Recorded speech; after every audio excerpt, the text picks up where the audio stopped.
تازه خبر د ایران د ولسمشر او د بهرنیو چارو د وزیر الوتکه له پیښې سره مخامخ شوي او بیړنۍ ناسته یې کړې.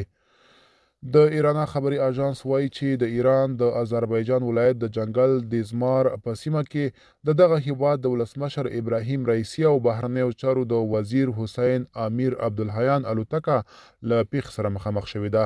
د دغه ایراني رسنۍ د راپور څخه داسې ښکاري چې د ولسمشر رئیسي الوتکه په یوې نامعلومې سیمې کې سقوط کړی دی. د ایرانا راپور وایي چې د دغه نامعلوم ځای د موندلو لپاره هڅې روانې دي. په راپورونو کې دا هم ویل شوي دي چې د رئیسي د سفر د دریو څرخي الوتکو له ډلې څخه یې یوه له پیښې سره مخامخ شوې ده. پیښه نن یکشنبې 19 د می غوایي 13 د ایران په آذربایجان ایالت کې شوې ده. د دغې پیښې په اړه لا پوره جزئیات خپاره شوي نه دي، خو ایرانا راپور ورکړی چې د الوتکه د خرابې هوا له کبله ناسته کړې ده. ایرانا وایي د ژغورنې له ډلې سیمې ته رسېدلي او لټون یې پیل کړی دی.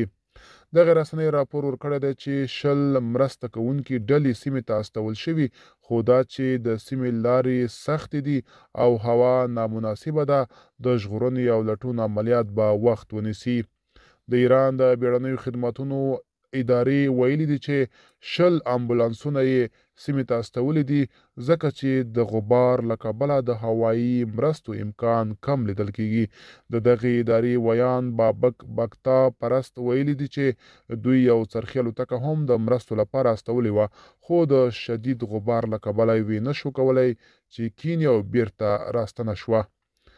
رئیسي د ایران آذربایجان ولایت ته تللی و چې د ایران او آذربایجان ترمنځ سرحد کې له خپل عذري سیال الهام الیوف سره د اوبو د بند یوه پروژه پرانیزي او بیرته تهران ته یې په لارې الوتکې له دې پیښې سره مخامخ شوې ده.